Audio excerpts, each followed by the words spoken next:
Hello, good day to you.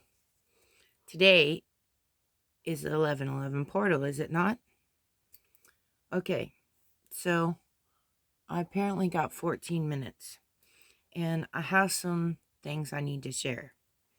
First of all, I'm going to read something that was written by a very dear friend of mine who I have no idea where she is. I have looked for her, but if she ever sees this, please share, know that I think about you, and I wonder about you, and I wonder about how your life went. I haven't seen you in so many years. This is from an old friend of mine. Her name's Sher Bellina. And I haven't seen her since, I don't know, maybe 1996. She wrote this paper in 1994. And if she ever sees this, she'll probably be surprised that I still have it. But it's a really deep paper. And she wrote it about faith. And so I wanted to share this. It's entitled Faith. I long to see you so that I may impart to you some spiritual gift to make you strong. That is, that you and I may be mutually encouraged by each other's faith. That's Romans 1:11. Kind of ironic for today, right? Faith is blind, but it has a vision much greater than sight. It is for one to have, yet can never be held. Unleashing its strength to those who believe gives power unchallenged to the beholder for the gift of a miracle that is yet to be given. The Oxford American Dictionary defines faith as reliance or trust in a person or thing. At times there is a wisdom seldom known to us that defeats even the greatest of barriers. Unannounced, its perilous journey guides our presence to heights only seen by the eagle. This gift, ultimately given by others' unselfishness, is the start of where I received my first taste of faith. Questioning the motives of forgiveness and guidance, I suppressed the offer for freedom. Dancing with the lies that had teased my consciousness, I returned to Satan's fruit of the vine and the soothing remedies of forgetting all that hurt. Dropping below what seemed to be hell with antagonizing defeat, I smelled death's decaying and a decaying world around me. Surrendering to the loneliness of the wolf that walks with my soul, I was able to believe that there may be a chance. The hunger that burned for me to let go and become vulnerable so that I may give of myself, no matter what the cost, inspired new inspiration. Being taught slowly by people who foresaw the beauty within me, they challenged the misery that engulfed my whole being and slaughtered the beast which had captured my innocence so many years ago. I have been touched by so many that have given their all for me to gain so little. This was and is the gift of unconditional love. Where did these saviors of earth get their power to sacrifice all that they are for another, asking nothing in return except that you give it to another and perhaps an occasional hug that is good for the soul?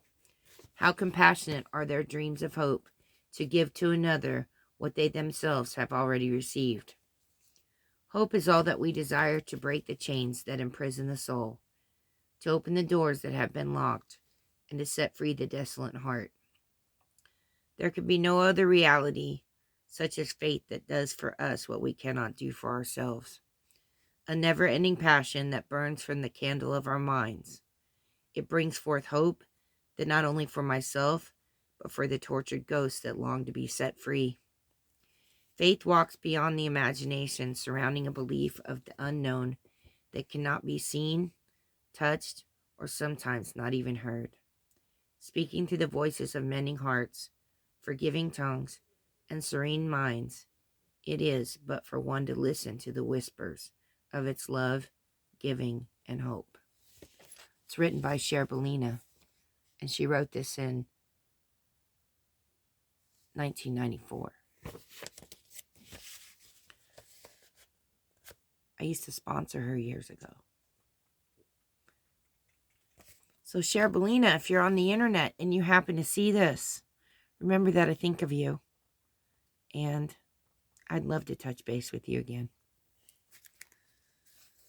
I wonder how your little boy grew into a man, and mine's 31 now. Anyway, I shared something yesterday from the Crappy Childhood Fairy. She has been such an inspiration to me for a very long time. And I wrote something yesterday, unbeknownst to me, in between handling customers at work. And I finished it this morning because I want to create. I do. And I want to share.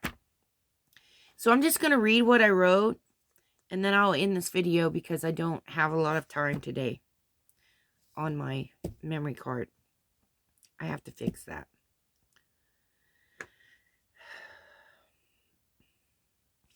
I've made many prior videos on different YouTubers that I have used the knowledge they shared, combined it in my own way, and applied it to my own healing in a way that made sense to me.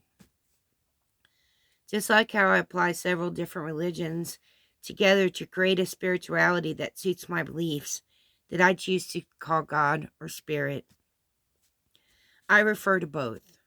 A God of my understanding is an AA concept that I lived for 7 years of my life in my 20s. So it just became like a walk of life for me. And when I started studying religion, I picked all the things that touched me, that I could grasp, that seemed realistic to me. Not bossy or conformative, but it allowed me to feel free to have my own spiritual beliefs. So when I started learning about narcissism and complex post-traumatic stress disorder, childhood abuse, once I realized what a narc is and the damage it can do to your psyche, I approached it in a way that made sense to me. The Crappy Childhood Fairy has a daily practice that made complete sense to me. Something I believe she based on an Al-Anon concept of every day. Like every day you list your resentments of people you feel wronged you or that you may have wronged. You write it down, let go of it, pray about it, meditate on it, however you feel fit to let go of it and release it. Well, I took that same concept in an AA type way. So, if you're not familiar with the big book, I'll read the 12 steps at the end if I have time. And I looked at each of my marriages, each of my relationships with narcs, even with my abusive mother, my brother, and I did a 4-step style of dissecting it in a way that looked at their wrongs to me and my wrongs towards them, looking at it from both sides of it and feeling the pain of it through meditation, prayer, anger release, a whole lot of tears. Some nights just laying in the fetal position and crying, just releasing it. Allowing that inner child in me to grieve, to forgive. And I dissected my relationships that way. I could see both sides of it, mine and theirs. And with that knowledge that I knew of their childhoods as well, I was able to see that I was groomed to be passive, to stuff my feelings, to bottle them up, which as a Taurus female, as a Taurus period, it doesn't work out too good for me. While I eventually learned to express my anger as an adult, definitely not in a healthy way, Explosion is a good way to describe it. Temper tantrum is also a good way to describe it. While I am or never was a physically type angry person, I could cut deep with my words, which harmed many, especially my children. And again, I'm very sorry. At the time, I did not know what I was doing. And I'm not making excuses. I just know that my apologies is deep from within my heart. You see, I believe you learn what you live. And to survive a narc, you inevitably pick up the traits of the same to survive it all. Anger takes hold of you and you drown in the why me of it all. That's what I found myself doing. When I worked the AA fourth step in dissecting the whys to just let go and let God in a way that I could grasp, I wrote it all out, every memory that I felt was needed to revisit it and look at it, accept it, let go of it, and let God have it to slowly heal myself. Although I think it may take the rest of my life to heal from a whole bunch of pain and mental suffering, one step at a time, one day at a time. I feel that there is hope for me, and forgiveness is the key to that. Forgiving others was not as hard as forgiving myself. I think I'm getting there, and I'm like 7 years into this studying and journaling to God, and for me, I feel like it's working. You look at me and my living circumstance, and you think she ain't doing better. Just look at her. It's not about what you see on the surface materially. Fact is, I am sober. I am holding down a job, regardless of how I feel about that said job. It's an accomplishment in my eyes, and also part of my healing process. The fact that I'm able to do that. Every day that I just show up for work for myself is progress in my eyes. Because I was a very codependent person. I went from my family to my children to marriage after marriage after marriage. This is the first time I've been single for this long. And actually the first time I've ever been alone. And I'm coming up on 4 years of doing that. So just ask me how many jobs I've had. I mean, longevity of said jobs was always really short. So the fact that I can hold one down for longer than a couple of years, that's progress. Again, I strive for progress, not perfection. Perfection is not achievable because everyone's perception of perfection is different. And so perfection is not achievable. Daily progress definitely is. I strive to be a bit better today than I was yesterday. Maybe one day God will allow me a perfect companion to share that view of life with.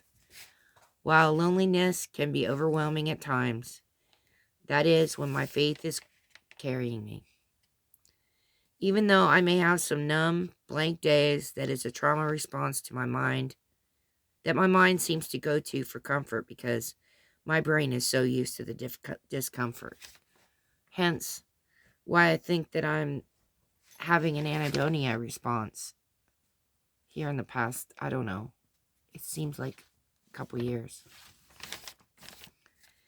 Anyway, I have faith that it will pass as I learn better, more healthy coping responses.